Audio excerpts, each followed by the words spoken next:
Thump, thump, thump. I was standing in the dark, illuminated only by the harsh, artificial glow of my open refrigerator, holding a half-eaten stick of string cheese. I froze. The floorboards beneath my feet had actually vibrated. I looked down at my feet. I was wearing socks. Fluffy, thick winter socks with the little rubber grippy dots on the bottom. I wasn't stomping. I wasn't dancing. I wasn't practicing competitive jump rope. I was a single guy, living on the top floor of a 1980s duplex in East Austin, Texas, simply walking across my kitchen to acquire midnight dairy. Thump, thump, thump. The sound was violently aggressive. It wasn't a gentle tap. It was the sound of a woman who had clearly spent her evening doing shoulder presses just to build the stamina required to assault her ceiling. "You have got to be kidding me," I muttered to the empty kitchen. I chewed my cheese in complete, absolute silence. I waited. 5 seconds passed. 10 seconds. Nothing. Okay, maybe she dropped something? I took one single, cautious step toward the counter. Smash, thump, smash. "All right, that's it," I said, slamming the fridge door shut. I marched to my front door, grabbed my keys, and took the exterior stairs down to the first-floor unit. The humid Austin night air stuck to my skin immediately, the sound of cicadas buzzing loudly in the background. I didn't even care that I was wearing gym shorts and a faded t-shirt. I marched right up to Unit 1A and knocked. Not a polite, neighborly tap. A firm, unmistakable knock. The door whipped open so fast I swear she had been standing on the other side holding the knob, just waiting. Brenda stood there in a floral robe, her arms crossed tight against her chest, clutching a broom with a genuinely terrifying death grip. She looked at me like I had just crawled out of a sewer drain. "Can I help you?" she snapped.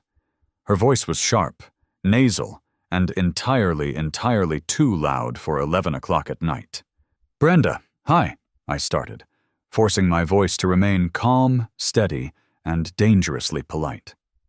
"I'm just curious if everything is structurally sound down here, because it sounds like you are actively trying to demolish the ceiling with that broom." "You are stomping!" she yelled, pointing a trembling, manicured finger at my face. "It sounds like a herd of elephants up there. I'm trying to sleep." "I was walking to my fridge," I replied, gesturing down at my feet. "In socks. Fluffy socks, Brenda. I couldn't make a loud noise in these if I tried." "I don't care what you're wearing," she countered, stepping out onto the porch. "You lack basic spatial awareness. Every time you take a step, my light fixtures rattle. You are intentionally being disruptive. It's malicious." "Malicious walking?" I laughed, a sharp, cynical sound escaping my chest before I could stop it. "Are you hearing yourself? You live in a bottom-floor apartment in a wooden duplex. You are going to hear footsteps. It's called physics." "It is called excessive structural impact," she shrieked, clearly quoting some HOA handbook she had memorized like scripture. "And if it doesn't stop, I am calling the property manager. I am calling the HOA, and I will call the police for a noise violation. Do not test me." I stared at her. I literally just stared at her for a full 10 seconds, letting the sheer absurdity of her threat hang in the heavy Texas air. "You're going to call the cops," I said slowly, making sure I enunciated every single word. "Because I walked to my refrigerator." "Try me," she hissed. She slammed the door directly in my face. The sheer force of the slam rattled the glass panes. I stood there on her welcome mat, blinking. A normal person might have just gone back upstairs, tiptoed to bed, and let it go. A normal person might have bought thicker rugs. But I am not a normal person, and I do not negotiate with neighborhood terrorists. I walked back upstairs, deliberately, heel to toe. I didn't stomp, but I didn't tiptoe either. I walked like a human being who paid $1,800 a month in rent and had a constitutional right to ambulate within his own domicile. 10 minutes later, I was sitting on my couch, silently scrolling through my phone, when I saw the flashing red and blue lights reflecting off my living room windows. No way. I stood up, walked to the window, and peeked through the blinds. An Austin Police Department cruiser was parked directly on the street. A heavy-set officer was currently trudging up my stairs, looking like he would rather be literally anywhere else in the world. I opened the door before he even knocked. "Evening, officer," I said, leaning against the door frame. The cop sighed, unhooking his thumbs from his duty belt. He looked exhausted. "Hey there. Sorry to bother you this late. We got a noise complaint from the downstairs neighbor." "A noise complaint?" I repeated, fighting the urge to burst into hysterical laughter. "Right." The cop pulled out a small, handheld device, a decibel meter. He looked at it, then looked at me, then looked into my completely silent apartment. The only sound was the faint hum of my central AC unit. "Yeah," the cop muttered, rubbing the back of his neck. "She said there was, quote, excessive violent banging coming from this unit. Said it sounded like construction. I was eating a cheese stick, man." The cop looked at me. I looked at the cop. A silent understanding passed between us. The universal bond of two men who were entirely fed up with Brenda. "Look," the officer said, lowering his voice. "I have to come out when she calls. It's policy. But between you and me, she's called us 3 times this month on the guy across the street for parking his truck too close to her driveway. Just keep it down, okay?" "Officer, with all due respect, I was walking in socks." I lifted my foot to show him the fluffy gray material. He cracked a tiny smile, shook his head, and put his decibel meter away. It had registered a solid, unbothered 35 decibels, roughly the volume of a quiet whisper. "Have a good night," he said, turning around and walking back down the stairs. I watched him go, feeling the adrenaline pumping through my veins. The sheer audacity, the absolute nerve. She actually called the police on me for walking. The next afternoon, things escalated from annoying to officially hostile. I came home from work to find a thick manila envelope taped directly to my front door. It wasn't in my mailbox. It was taped to my wood. I ripped it off, walked inside, and tore it open.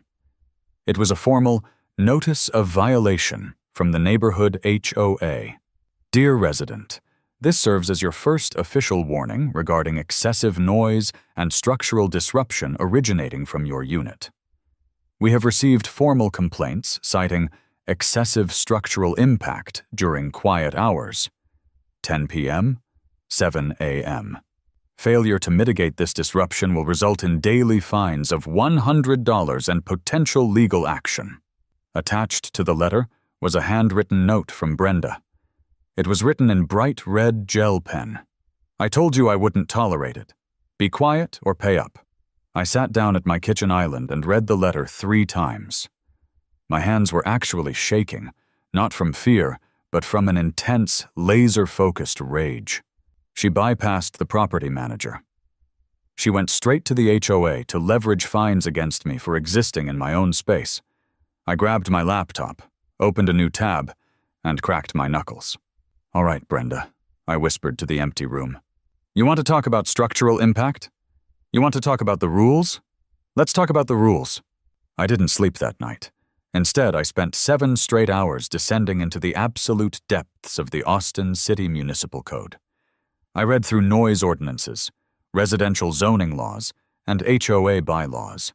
I read until my eyes burned, and the sun started to rise over the Texas hill country. And then, right around 5:30 a.m., I found it. The Holy Grail of Municipal Loopholes. Chapter 25-2 of the Austin City Code. The section regarding home occupations. According to the city, a resident is fully legally permitted to run specific types of businesses out of a residential property, provided they meet certain criteria. You can't run a retail store, you can't run a restaurant, and you can't have a massive manufacturing plant. But there is a specific, explicitly protected category under the Home Occupation Ordinance: instructional art and dance studios. I read the paragraph over and over again, my heart pounding in my chest. A home occupation may include the teaching of art, dance, or music, provided that the occupancy limit of the residential structure is not exceeded, and the commercial noise levels remain within the permitted daytime limits of 65 decibels at the property line. Wait. I blinked, rereading the line. 65 decibels. During normal residential hours, you are expected to keep things quiet. But if you are a registered, legally permitted home business operating a dance studio, you are legally allowed to generate up to 65 decibels of noise at the property line during business hours. For context, 65 decibels is the equivalent of a loud, animated conversation or a washing machine running on heavy duty. Inside my apartment, it would sound loud. Downstairs in Brenda's apartment, it would sound like a war zone, and it would be 100% legal. I smiled. It was a dark, petty, completely unhinged smile. Brenda wanted to complain about my footsteps. She wanted to weaponize the rules against me to police how I walked in my own home. Fine. If she wanted footsteps, I was going to give her footsteps. I was going to give her so many footsteps she would beg for the days when I was just walking to the fridge in my socks. By 8 a.m., I was off the couch and brewing my strongest cup of coffee. By 9 a.m., I was on the website for the Texas Secretary of State. It cost me exactly $300 to file the Articles of Organization. I typed out the name with a terrifying level of satisfaction. 2 Left Feet LLC. I filled out the federal EIN application. I applied for my local Austin business license. I selected the exact categorization code for instructional dance facility. I paid the city fees. I filled out the tax forms. I did it all by the book, dotting every single I and crossing every single T. If Brenda wanted to play a legal game, I was going to make sure my armor was absolutely impenetrable.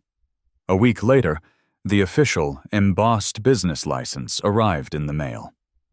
I framed it. I literally bought a cheap wooden frame from Target and hung it on the wall right next to my front door. But a business license wasn't enough. If I was going to do this, I had to be beyond reproach. If the HOA or the city inspectors came knocking, I couldn't just be a guy stomping around his living room. I needed infrastructure. I needed proof that this was a legitimate, functional dance studio. It was time to call the professionals.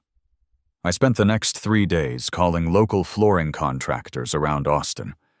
Most of them hung up on me when I explained what I wanted. "You want to install a professional, shock-absorbent, sprung dance floor?" the fourth contractor asked, his voice thick with skepticism over the phone. "In a second-story residential duplex?" "That is correct," I said, tapping my pen against my desk. "Buddy," he sighed, "what are you even doing up there? Do you know how heavy that is? Do you know how loud the installation is going to be?" "I have the budget, and I have the permits," I replied smoothly. "Can your crew do it or not?" "I mean, yeah, we can do it," he grumbled. "But your downstairs neighbor is going to absolutely murder you."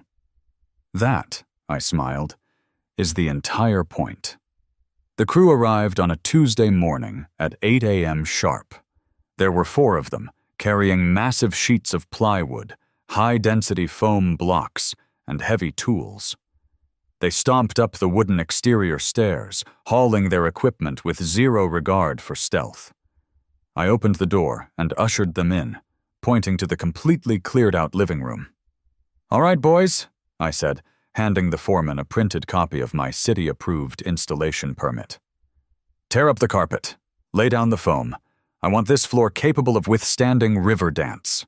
They went to work. And let me tell you, removing residential carpet and installing a professional sprung floor is not a quiet process. There were nail guns firing, saws whining, heavy wooden planks being dropped directly onto the subfloor. The noise was apocalyptic. It took exactly 14 minutes for Brenda to lose her mind.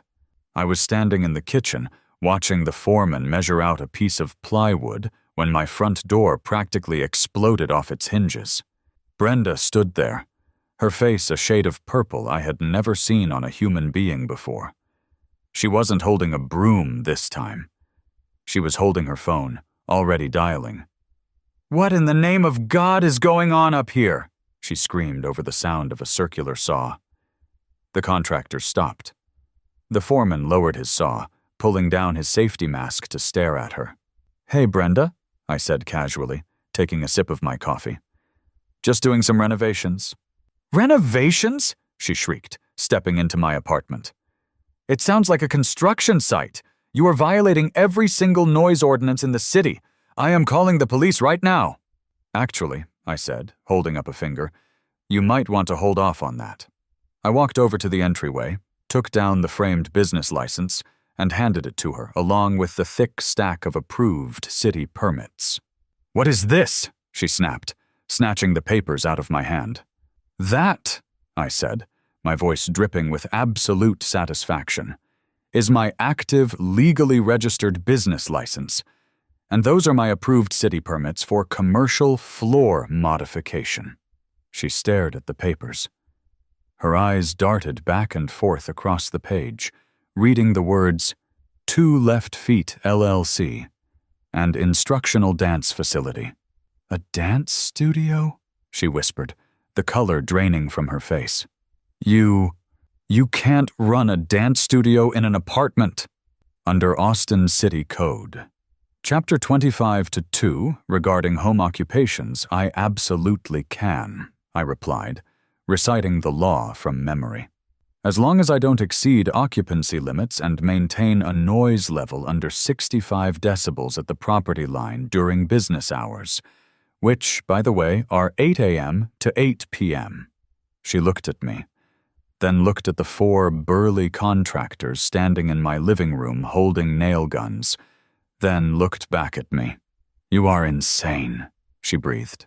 "No, Brenda," I smiled, taking the papers back. "I'm a small business owner. Now, if you'll excuse us, my contractors charge by the hour."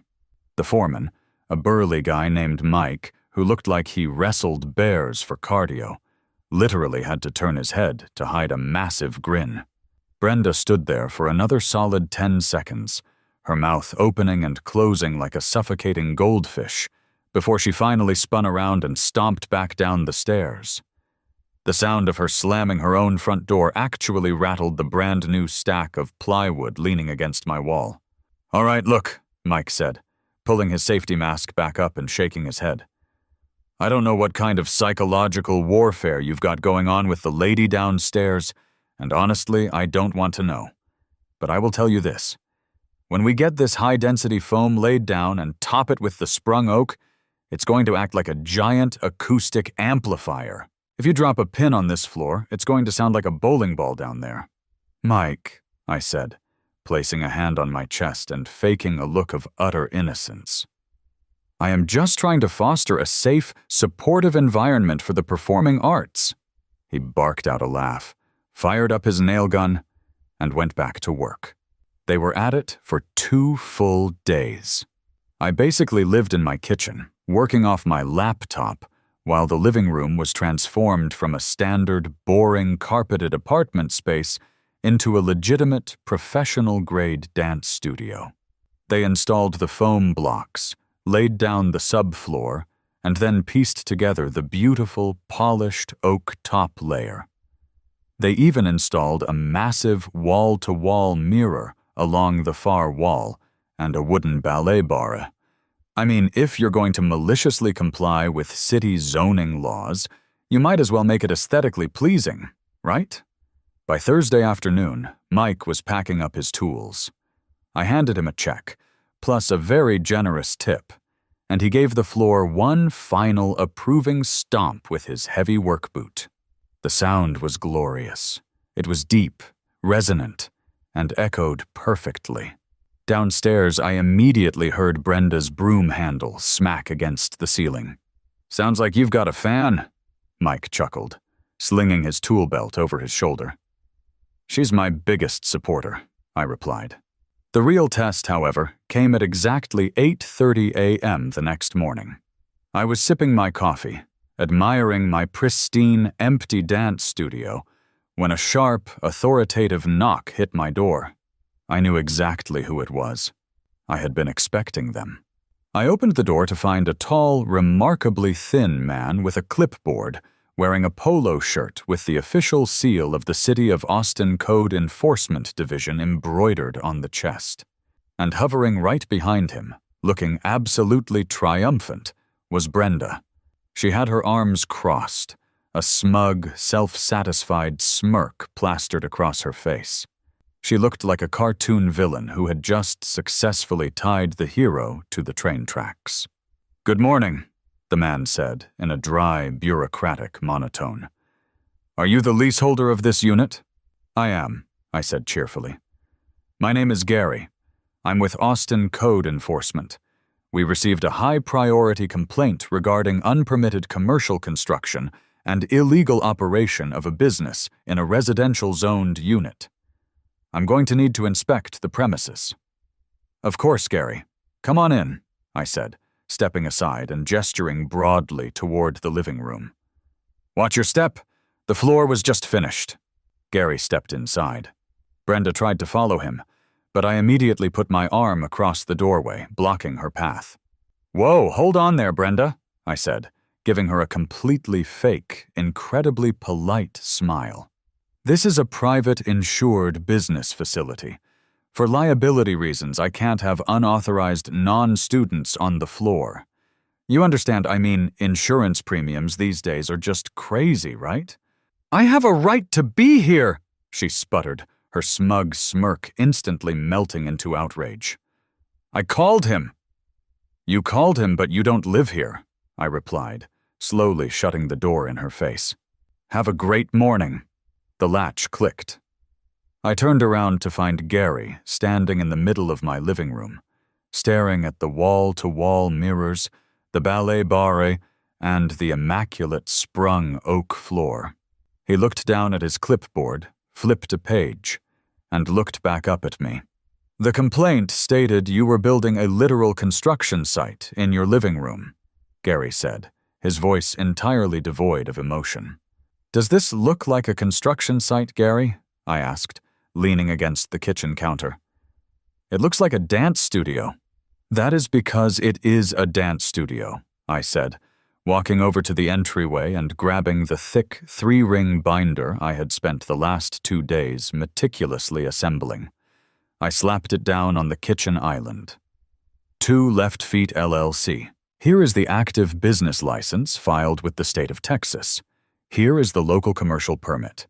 Here is the explicit zoning exemption under Austin City Code, Chapter 25-2 for a home occupation, specifically citing instructional art and dance." Gary walked over, picked up the binder, and started flipping through it. His eyes scanned the documents. I could see his bureaucratic brain trying to find a flaw, a missing signature, an expired date. But there was nothing. I had paid every fee. I had filed every form. I was legally untouchable. "What about occupancy?" Gary asked, looking up over his glasses. "You can't have 30 people up here." "I am well aware," I nodded, flipping to page 4 of the binder. "Maximum occupancy for a home business of this square footage is limited to the instructor and 3 adult students at any given time. I have a strict class size limit of 3. Fire safety? Fire extinguisher mounted right there by the door," I pointed. "Clearly marked exit signs. And since no structural walls were moved or load-bearing beams altered, the building's original fire code standing remains fully intact." Gary sighed. It was the deep, exhausted sigh of a city worker who realized he had been dragged out of his office on a Friday morning to mediate a petty neighbor dispute.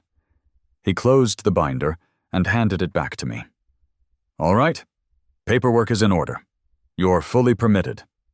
But," he held up a finger, "the complaint also cited extreme noise violations. The home occupation clause is very strict about noise. You cannot exceed 65 decibels at the property line during daytime hours, and you absolutely cannot operate before 8 a.m. or after 8 p.m. "Gary, I am a law-abiding citizen," I said, reaching into a drawer and pulling out a digital, professionally calibrated decibel meter. "I bought this to ensure I remain strictly within the legal limits. I wouldn't dream of breaking the 65 decibel threshold. Gary looked at me. He looked at the decibel meter. He looked at the floor. A tiny, almost imperceptible smirk tugged at the corner of his mouth. He knew exactly what I was doing, and frankly, I think he respected the sheer, unadulterated commitment to the bit. "Keep it under 65, Gary said, turning toward the door. "And keep it between 8 and 8. If I have to come back here, I'm going to be very annoyed." "Understood. Thanks for your time, Gary." I opened the door to let him out. Brenda was pacing furiously on the landing. When she saw Gary, she practically pounced on him. "Well?" she demanded. "Shut him down, give him the citation, evict him." Gary stopped, looking down at her with absolute exhaustion. "Ma'am, there is no citation to issue. He is operating a fully permitted, legally zoned home business. The floor modifications were approved by the city, and his paperwork is flawless." "He's running a scam!" she yelled, pointing a shaking finger at me. "He's just doing this to terrorize me because I complained about his walking." "Ma'am, my jurisdiction covers city codes, not personal vendettas," Gary said flatly. "As long as he operates within normal business hours and stays under the legal commercial noise limit, he is well within his rights." "Have a good day." Gary walked past her, heading down the stairs. Brenda stood frozen on my welcome mat, her jaw literally unhinged. I leaned out the door, giving her a bright, enthusiastic wave. "Well, Brenda, it's a big weekend," I said, clapping my hands together. "Opening day is tomorrow. I've got my first class at 9 a.m. sharp. You're going to love the acoustics." She didn't say a word. She just turned around and practically ran down the stairs, muttering frantically to herself. Now I had the studio, and I had the legal protection. But I still needed the actual noise. That afternoon, I drove to a specialty dance supply store on the south side of town. I walked in, completely ignoring the racks of delicate pink tutus and soft ballet slippers, and marched straight up to the front counter.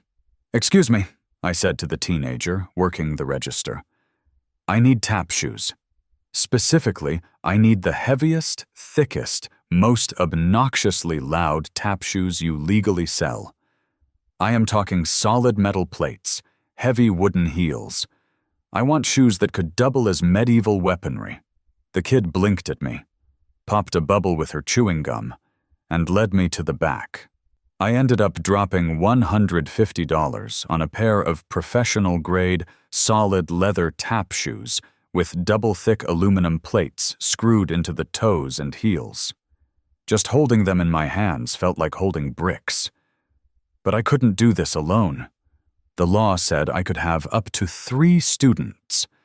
So I pulled out my phone and texted a group chat consisting of my 3 loudest, least coordinated friends: Dave, Marcus, and Chris.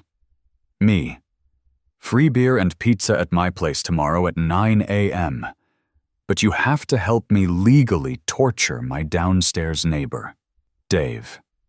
"I'm in." Marcus. "Say less." Chris. "I'll bring the good IPA." Saturday morning arrived. The sun was shining. The birds were singing. And at exactly 8:55 a.m., Dave, Marcus, and Chris walked into my apartment holding a case of beer and wearing the cheap, metal-plated shoes I had ordered for them off Amazon with overnight shipping. "Dude, this floor is insane," Dave said, testing the oak with the metal toe of his shoe. Clack! The sound was incredibly sharp, ringing through the room. "All right, gentlemen," I said, checking my watch. It ticked over to 9 a.m. Legal business hours had officially commenced. "Welcome to Two Left Feet LLC. I am your instructor. Today, we are going to learn the fundamentals of high-impact, aggressive, percussive dance, or, as I like to call it, the Brenda Special." I turned on a portable Bluetooth speaker, blasting a generic, upbeat jazz track at a moderate volume, and walked to the center of the room. "Follow my lead," I yelled over the music. "We're going to start with a basic stamp. Lift your right leg high and drive the metal plate directly into the wood with all your body weight. Like this." I raised my leg and slammed my foot down. Whack! The three of them followed suit. Whack, whack, whack. 4 grown men, each weighing over 180 pounds, violently stomping metal plates into a hollow, shock-absorbent wooden floor. The acoustic resonance was apocalyptic. It felt like we were inside a giant drum. "Now the left foot!" I commanded. Whack, whack, whack. "Now alternate, faster, left, right, left, right." It was pure, unadulterated chaos. None of us knew how to tap dance. We were just furiously stomping in a circle, laughing uncontrollably, the metal clacking against the wood in a deafening, arrhythmic cacophony. I checked my decibel meter sitting on the kitchen counter. It was hovering right at 63.4, just under the legal 65 limit. Perfect. It took exactly 4 minutes for the counterattack to begin. Brenda wasn't just hitting the ceiling with a broom anymore. She was using something much heavier. Maybe a hammer or a textbook. Thud, thud, thud. "Keep going, boys!" I shouted. "She's just giving us a beat to work with. Shuffle step, shuffle step." We kept dancing for a solid 20 minutes. We were sweating, out of breath, and my sides actually hurt from laughing so hard at Marcus trying to do a pirouette in metal shoes. We were just taking a water break when the inevitable pounding came at my front door. I held up a hand, signaling the guys to be quiet.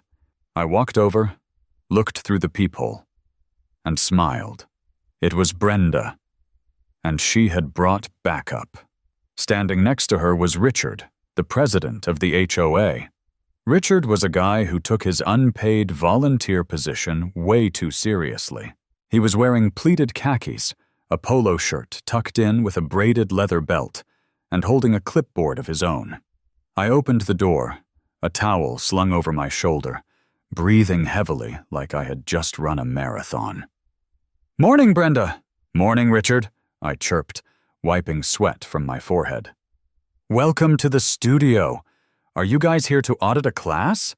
We're a little booked up right now, but I can get you on the wait list for next week." "Cut the crap," Richard snapped, his face flushed with anger.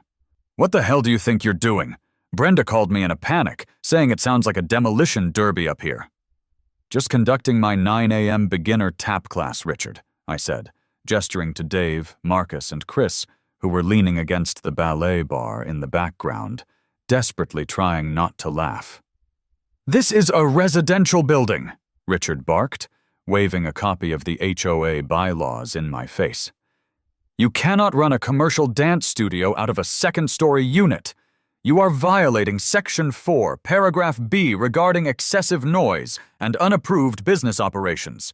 I am fining you $500 right now, and if you don't cease and desist, I am calling the police." I literally couldn't stop smiling.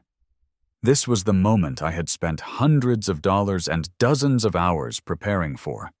This was the absolute peak of malicious compliance.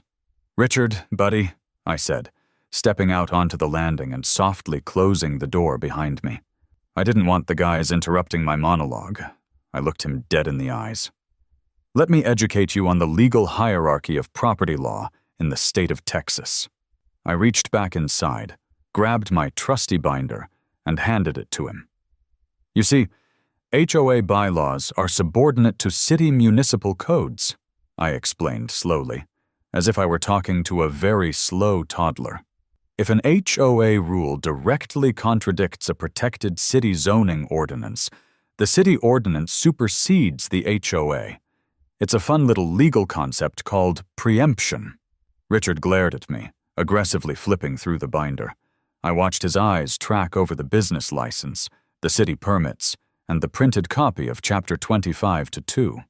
"Under the explicit wording of the Austin City Code regarding home occupations," I continued, pacing slightly on the landing, "I am fully, federally, and locally permitted to operate an instructional dance facility in this unit. I have not exceeded the occupancy limit. I have not altered the structural integrity of the building. And, most importantly, I pulled my digital decibel meter out of my pocket and held it up to his face. I have not exceeded the 65 decibel daytime commercial noise limit. I have been averaging a very reasonable 63.4 decibels. I am completely, utterly, and undeniably within the confines of the law. The city code enforcer was here yesterday. He signed off on everything. The police cannot do anything because no laws are being broken. And you, Richard, cannot fine me because your bylaws are legally unenforceable against a state-registered, city-permitted home occupation. Richard stopped flipping pages. He stared at the decibel meter. He stared at the city seal on the permits. You could actually see the moment his brain short-circuited. He was an HOA president. He was used to bullying people over overgrown grass and the wrong color of exterior paint. He was completely unequipped to handle a resident who had legally weaponized the city's zoning laws against him. But the noise, Richard stammered, his authoritative tone completely evaporating. It's incredibly loud. It is, I agreed enthusiastically. Tap dancing is a very percussive art form, but loud does not equal illegal, Richard. I am under the 65 decibel limit. I checked. This is ridiculous! Brenda shrieked, finally breaking her silence. She stepped forward, trying to grab the binder from Richard, but he pulled it away. You are ruining my life. My chandeliers are shaking. My dog is terrified. You have to stop him, Richard. Richard looked at Brenda, then looked at me, then looked back down at the flawlessly executed legal paperwork. He slowly handed the binder back to me. Brenda, Richard said quietly, avoiding eye contact with her. He has the permits. The city approved it. I don't care what the city approved, she screamed, her voice cracking. Do your job. I can't, Richard sighed, suddenly looking very tired and very old. If we try to fine him, he can sue the HOA for harassment and tortious interference with a business. Our legal counsel would tell us to drop it immediately. He turned and looked at me, a mixture of hatred and grudging respect in his eyes. You're really going to do this? You're really going to run a tap dance studio every day just to spite her? Richard, I smiled, leaning in slightly. I have highly committed students. And business hours run until 8 p.m. Richard didn't say another word. He turned around and walked down the stairs, completely abandoning Brenda on my landing. She stood there, completely alone, realizing that she had absolutely zero power left. She had tried to weaponize the rules against a guy walking to his fridge in socks, and in return, he had legally built a weapon of mass acoustic destruction directly over her head. Brenda, I said softly, my tone completely dropping the sarcastic cheerfulness. I looked her dead in the eyes. I offered you peace. I told you I was just wearing socks, but you wanted to play games with the HOA. You wanted to call the cops. So congratulations. You won the war on quiet. She stared at me, her eyes wide, completely speechless. Now, I said, stepping backward into my apartment and grabbing the door handle. If you'll excuse me, Dave needs to work on his shuffle step, and we have a very busy afternoon of rhythmic stomping ahead of us. Have a great day. I shut the door. It clicked loudly in the silence of the hallway. I turned around to see Dave, Marcus, and Chris standing in the living room, grinning from ear to ear. All right, boys, I clapped my hands together. Music back on. Let's hit those metal plates. A 5, 6, 7, 8. For the next 6 months, I ran 2 Left Feet LLC with absolute iron-fisted consistency. Every single Saturday morning at 9 a.m., my buddies and I would don our steel-toed tap shoes and violently assault my sprung oak floor for 2 solid hours. Brenda called the cops 3 more times during the first month, and every single time I met them at the door with my binder and my decibel meter. Eventually, the police put her number on a non-priority list and stopped showing up altogether. By month 3, the aggressive broom banging against my ceiling had stopped entirely. By month 5, I noticed a for sale sign jammed aggressively into the grass outside her first-floor unit. And by month 6, I watched from my balcony as a moving truck pulled up, and Brenda packed up her entire life and drove away, finally defeated by the inescapable, deafening power of legally compliant percussive dance. The day the new neighbors moved in, a very sweet, deaf older couple with a golden retriever, I officially dissolved the LLC, ripped up the sprung floor, and went back to walking around in my fluffy, rubber-gripped socks. Because I'm not a monster. I just expect to be left alone when I'm walking to my fridge. Honestly, the moral of the story is pretty simple. Don't throw the rulebook at someone unless you're absolutely certain they don't have the time, the budget, and the sheer, unhinged spite to memorize it and throw it back 10 times harder.